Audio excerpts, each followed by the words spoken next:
Assalamualaikum warahmatullahi wabarakatuh. Salam doa, saya Iren. Hari ini saya akan berbagi satu hal dengan teman-teman, yaitu mengenai konsep. Saat ini banyak orang-orang yang mengaku dirinya sebagai pengusaha, baik itu pengusaha kecil atau pengusaha yang sudah lumayan besar seperti itu. Dan setiap pengusaha pasti memiliki sebuah target atau goals di dalam usahanya. Tetapi tidak semua pengusaha mengerti bahwa untuk mencapai suatu target ini kita harus punya konsep, karena konsep itu sangat menentukan goals tadi. Nah, goals itu sendiri adalah sebuah impian yang bertanggal.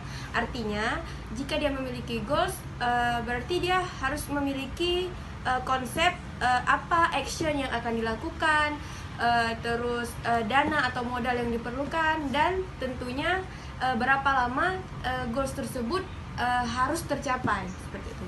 Nah, jika teman-teman ingin mengetahui informasi lebih dalam tentang konsep ini sendiri, dan bergabunglah bersama kami di Digital Optimization Academy. Salam doa.